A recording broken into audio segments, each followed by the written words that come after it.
Actually, what this should say is, what's wrong with the American people, the swine? I enjoyed the presentation. Wendell and I worked down in Houston, some of the folks down there, and I chair the Committee on Transportation History at TRB, and that would be great fun to show that program at TRB. Anyway, this is where I often start my discussions, and I think what we've heard in the last couple of days is very much of this structure. We can just get the American people to want what they're supposed to want, everything can get worked out. The perfect explanation of this was a session I attended in New York a couple of years ago where somebody talking about commuting said, we're never going to solve this problem as long as we let people live where they want and work where they want. So, you know what we're up against. Anyway, what's new in commuting? I always start off with a kind of disclaimer. Commuting is important. I've spent much of my life talking about it, writing about it, but in fact there's a lot more to transportation than just commuting.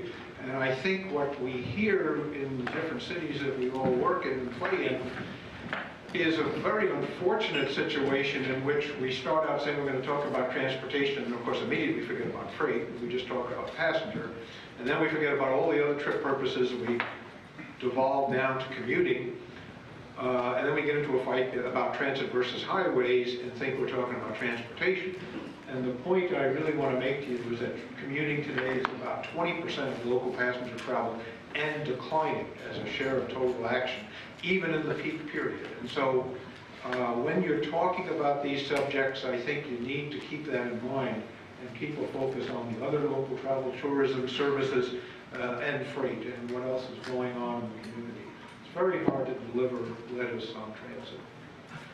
A quick summary of what's going on in the census. Last year I talked about what was happening in the census data. A lot of you have already looked at it, so I'm going to go very quickly the main points of what's the census has revealed, and then go intensely into a couple of subjects that I think are pertinent to this group. Population, worker growth, relatively steady. We'll talk a little bit more about that. Immigration. Immigration is the defining factor now and in the future in metropolitan Japan. In almost every metropolitan area that I can identify. Suburbanization continues. Work is continuing to spread out. Orientation to the auto continues to expand.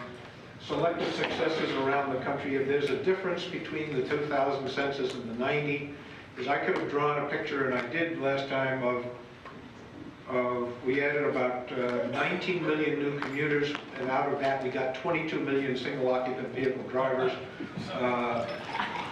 That's right, you know, and the rest shifted out of carpooling, shifted out of transit. The only things that grew were walk to work in the single occupant, work at home in the single occupant vehicle. And I could have taken that chart, walked into any city in America and put it up, and I would have been right. This time, it's a little different. There is more variability. Houston has some interesting aspects, other cities, so you have to be more conscious of some kind of selective variation, if you will. Work at home continues to be very big. Travel times, shockingly enough, continue to deteriorate. In many ways, we can say the boom is over. What most of us in our professional lifetimes have been participants in is this explosion in workers as the baby boom came to working age, as women joined the labor force. And I expected and said in the last book that was going to happen, but I didn't expect it to happen as dramatically as you see here as we come off the peak of the baby boom years. In fact, a lot of people are saying that the census failed to measure some of those workers and didn't find them, and I'd be willing to accept that there's at least reason to believe that that may be the case. Absent immigration, our issue in the future may be too few commuters rather than too many. I know, hard to believe in some places. One of the reasons, of course, is a rapidly aging workforce. If you look at the numbers under 40, over 40, you can see this happening very quickly. The 50% increase in people over 50 years of age in this current decade. 2010, by the time of the next highway legislation, the first of the baby boomers hit 65, and the world changes forever. Key trends, look at the blue and the red, and that was a chart that I used for the last 20 years. It was very clear that people per household were declining, cars per household were rising, and they were going to meet somewhere around 2.3 everything. But as it turns out, it looks like they've begun to stabilize at those levels. And you can see, by and large, there's a lot of stability out there now. We're really past all of the dramatic increases in women gaining driver's licenses, women gaining access to autos, minorities gaining more access to vehicles. So a lot of these things are more stable, and I think in the future we can argue for a more stable world to play in. Immigration is the dominant factor. The history of our last century is one of immigration. And as you see in the 1990 data, that red bar is what the little surprise was that hit the U.S. Bureau of the Census. They were estimating that our population was 275 million, and on Census Day they counted 281 plus something else, and it turned out it was a whole lot of Mexicans who just were dying to come to the United States to get counted in the census. In fact, most likely what has happened is that those people have been here for 30 years and the Census Bureau just found them, but we won't get into it. But anyway, they see that as a bubble. Now, their forecast for the future, their projections for the future, they believe this never happened, and they kind of go back to where they were before. So it's going to be fun to see how they wriggle through that. The suburbanization trend continues to force, as we all recognize in any of our metro areas, and it does not show any sign of any diminution. A very quick cut at where mode shares are. In the book last time I said, well, we kind of reached the peaks. Single occupant vehicle is about as high as it's going to go. Carpooling is about as low. Transit's about, because they just didn't think they could go any lower. Wrong. Driving alone continued to rise.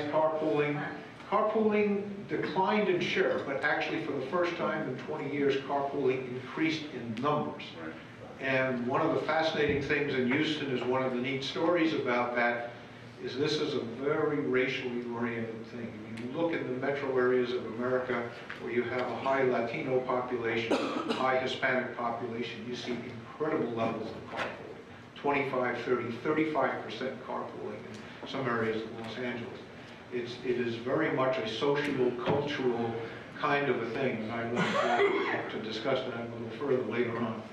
Transit, you can say, kind of held its own at 5%, but as you know, with the Dow Jones average here, we worry about tenths of a percent and hundredths of a percent in transit, and get into those debates. Walking continues to decline, and working at home, again, is the only thing that grew outside of the single occupant vehicle. But there were transit winners and losers. This is by state, and you can see plus or minus variation across the country. Most states, plus or minus 1,000. I mean, so we're talking, noise level here. But there were 8 states that gained more than 10,000 riders.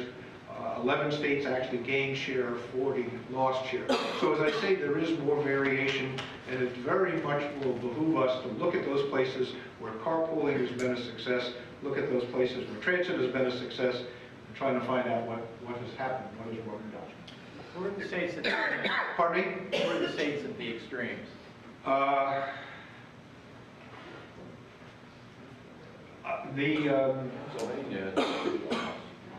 Yeah, let me see if I can remember offhand, Tom.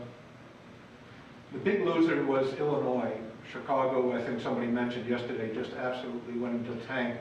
Everything East Coast had big time trouble. Philadelphia declined, Washington declined, Boston declined, New York lost, even New York lost some share despite their change in fare structure. The West Coast, you had gainers like, I don't like to be disparaging, but it's kind of like, it's almost like so what gains. I mean, like Las Vegas doubled from 9 people to 18, you know. So it's, you know, yes, their share doubled. The things went really great, you know, but you can't find it. Travel times, and I think this is the important thing, is that travel times jumped sort of 3 minutes. I'll explain that in 3 minutes in a second. But there were no winners in any of the states. The state that gained the least was Kansas, with only adding 2 minutes. Two states gained more than 5 minutes. New York, New Jersey, Maryland, DC are all over 30 minutes. The states that gained 5 minutes were West Virginia and the great state of Georgia.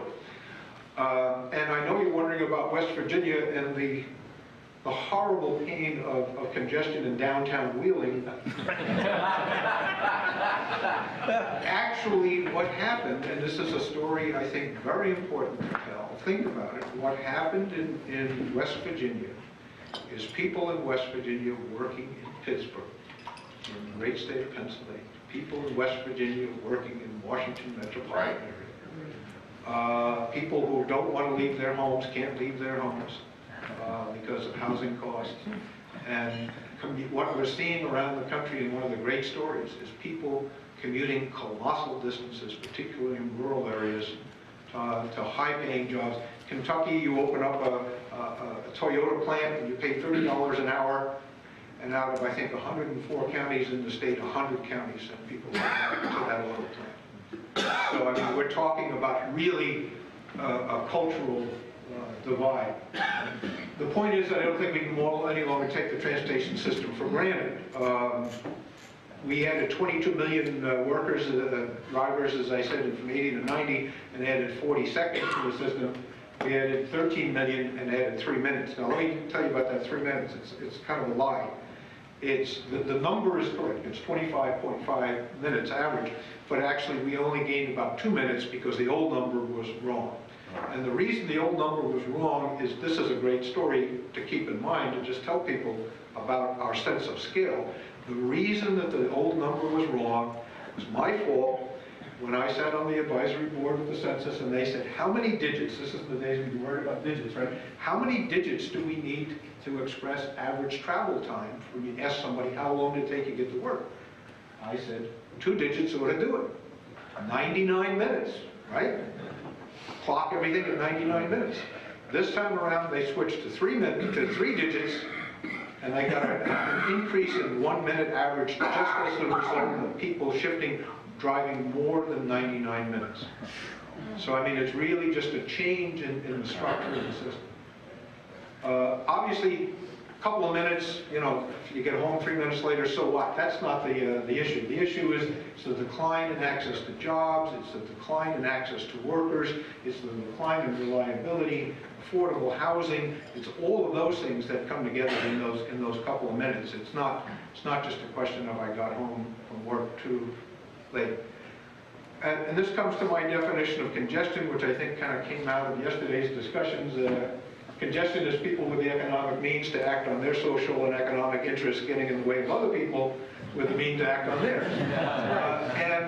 I use this. I was on the Today Show with Matt Lauer, and he said, well, what are we going to do about all this congestion? And I said, well, about 10% unemployment ought to do it.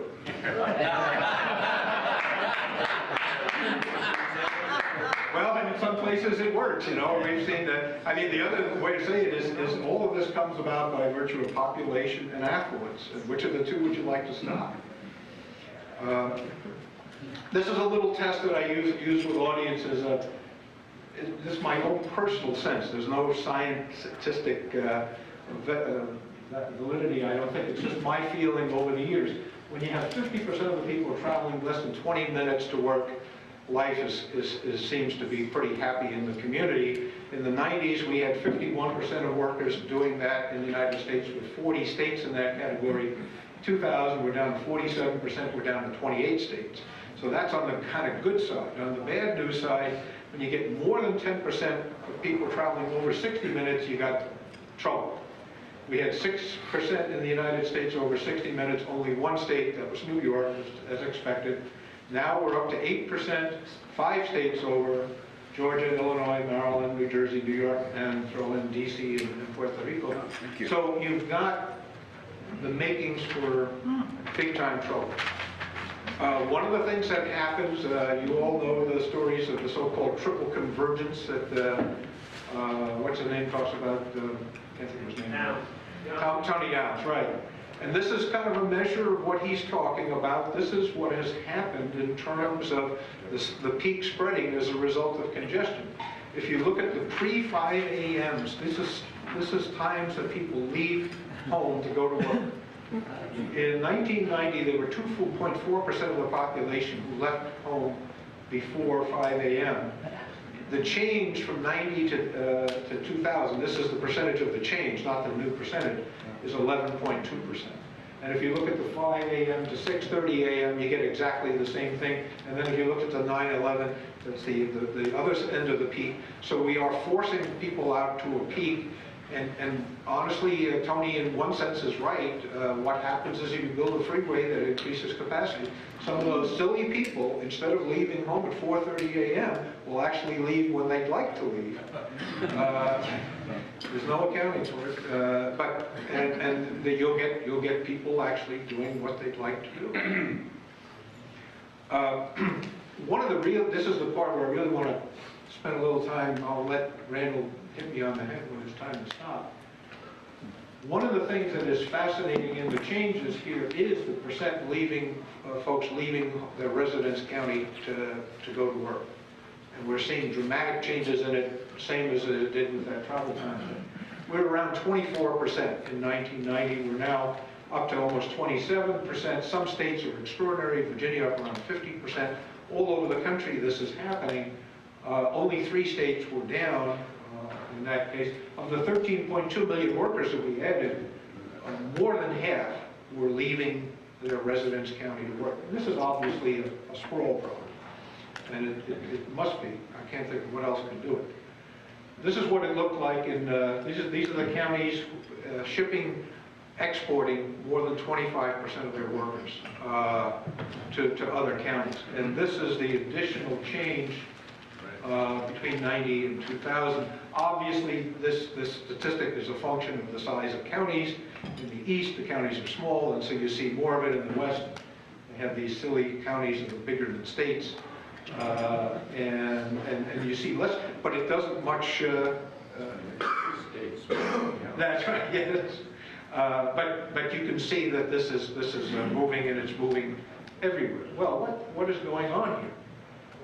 One of the things is that we talked about a little bit less yesterday is this whole subject of trip length. Trip length increases with income.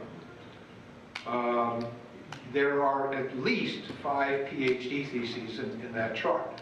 I mean, you could literally devote the rest of your professional career to understanding and explaining and describing. I won't even get into it, but I'd love to have a session one day just on trip length of work. One of the points that goes back to the PhD thesis, this is a couple of more theses, is work trip length by occupation. Obviously, if the high-income people are the ones making the long trips, the high-end occupations are the people out at that 20 and 30 and 50-mile trip lengths. I mean, it's pretty evident that if you're going to work at a 7-Eleven, you're going to work, since most 7-Elevens are pretty much alike, you're going to work at the closest 7-Eleven to home. If you're a professor of urban planning, you're probably not going to work at the closest university to home. You're going to work at the one that offers you something. If you're a physicist, there's a much greater probability of passing alternative jobs on the way to your job in an intervening opportunities kind of a concept. This is something I like to talk about. This is a mythical county that I've constructed called Fairfax County, Virginia. Let me give you a quick run through of this, and this I find kind of fascinating, and it also does key on the little tour we did last year. The bottom county there is Arlington, and you can see the relationship here is between workers and jobs. Blue is the number of workers who are resident in that county. White, cream is the number of jobs in that county. And if you look at 1990, you see Fairfax County, definition of a suburb, had more workers than it had jobs. And so if all the people in Fairfax County who worked in Fairfax County that could, Fairfax County still would have to export a bunch of people every day. The difference between those two parts. Arlington County is in fact a city, it's not a suburb. It's got like 1.4, 1.5 jobs per resident worker. And in fact, if all of those workers worked in Arlington County, it would have to import workers every day. Well, all of those people don't work in the county. The red bar is the people who actually do live and work. So you have two issues when you talk about community balance. One is job worker ratio, and the other is so what? How many of those people really, because of skills mix, because of other factors, preferences, actually live and work in that county? And you see that Fairfax is actually much more successful as a percentage than Arlington. Arlington, even though it has many more jobs than workers, the fit between the jobs and the workers is very poor. And so they have a massive number. The number of people you don't have to import and export is everything to the right of that red bar. You have to ship out those people in blue, and you got to ship in people to cover the whites. So you get a massive shift. Looking at 2000, we had a great success, quote unquote, story. If you're a fan of job worker balance, jobs increased. That's the yellow bar. The blue bar is jobs. And you see that by 2000, Fairfax County was pretty much at one. Basically one job per worker, give or take. Looks really neat. And people who lived and worked in the county actually grew substantially. So far, so good. So the people who were exported every day, who went downtown Washington somewhere, kind of tapered off, kind of flattened out, a little bit more stable as a community. But if you take all of this arithmetic and put it all together, what you get is a colossal increase in the need to import workers every day. You've added all these new jobs, so now you've got a balance. And now you've got 100,000 new jobs in the county that must be filled by importing workers every day. And so the whole structure of the county has changed from a suburban county that ships jobs out to a county that now has a problem of importing people. This is obviously a little bit on the simplistic side, but I think it is a story that really kind of tells. And this is a quick summary of where we are. Well, where did the residents go? They added 47,000 new workers, 40,000 of them stayed in the county, 15,000 of them fewer moving toward the center, either toward Arlington or toward the District of Columbia, 21,000 going outward, heading out toward Loudoun County, going to jobs on the periphery of the region. And this is just kind of a quick summary. The job deficit declined to zilch, but the need to import workers grew substantially. Our friend Arlington, we all went to see this wonderful urban complex, and we were taught that we're supposed to appreciate it. Of course, one of the things everybody points at Arlington and says, that's the right job-worker balance. And that gets to be about 1.5 jobs per worker, so that on the average in America, what we should have is 1.5 jobs per worker, and then everything will work out to be the kind of ambiance that we all want to have to live and work in. But you can see that what happened in Arlington is that fewer people are working in the county, fewer people are working in the center, and more of them are going out west, heading away from the center towards Fairfax County. And we're having this explosion of interaction between Fairfax and Loudoun, which is the fastest growing county in America today. What I'm saying here, I think, is that transportation has this immense power to make cities both bigger and smaller. And I think it's a very important point to recognize. If, in fact, everybody in these counties were living and working in the county, what we really have would be, instead of a city, a metropolitan area of 5 million people, we have 50 areas of 100,000. And the economic power of that unit, the economic power of that would be much diminished. It is the fact that you have this interaction, that people have the opportunity of 3 million jobs, and employers have the opportunity of 3 million workers, is an extraordinarily important component of what makes a large metropolitan area an economic and socially powerful entity. As far as the future goes, these are some of the questions I'm asking myself. Is there going to be a more or less affluent a more or less affluent population, a more higher or lower density population? The automobile going to be more or less affordable? What about our age distribution, trip lengths, freight? And my checklist goes like this: more affluent, certainly; lower density, yes; auto affordability, more affordable; more greater orientation to the auto given our age. Auto trip purposes are more oriented to the auto than in the past.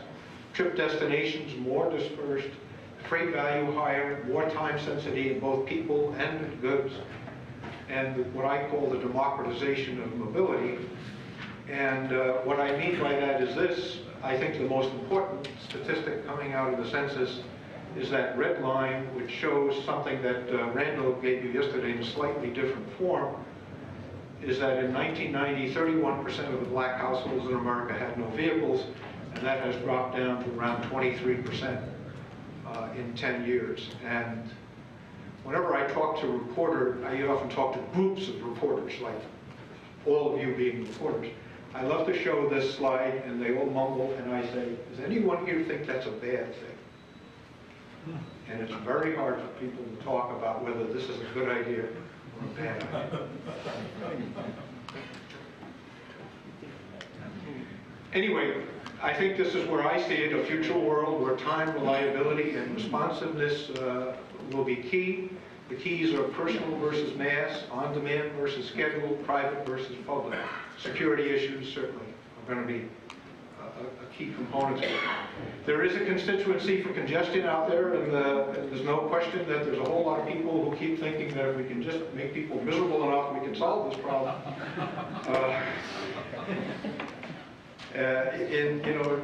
If you take 95% of the people using their automobiles, and if you make all of them unhappy, you might get 1 or 2% to do something different. It doesn't sound like there are any heroes down that road. For years we talked about our transportation system being in place, and I think this is the great fallacy that has gotten us into so much deep trouble. We are going to add another 30 million people in this decade. I hope as many vehicles and another 3 trillion GDP. So it's a little bit hard to say that we can rest. We basically add a Canada each decade in this country. And I don't think we add Canada's transportation system. So I'll stop there, except I have a little gem for you guys, because it's last year, and I said I chair the Committee on Transportation History, and last year we did a thing on Happy 100th. We did all the 100th anniversaries of Ford, AAA, Buick, and this was from the Oldsmobile Company of 1904, and obviously sprawl started back then. The development of these stupid electric railways has resulted in such a wide distribution of urban and suburban population that the retail merchant finds the delivery of goods more and more difficult each year, and the solution was something that Mr. Olds called the commercial car, which somebody later called a truck. End of story. Thank you very much.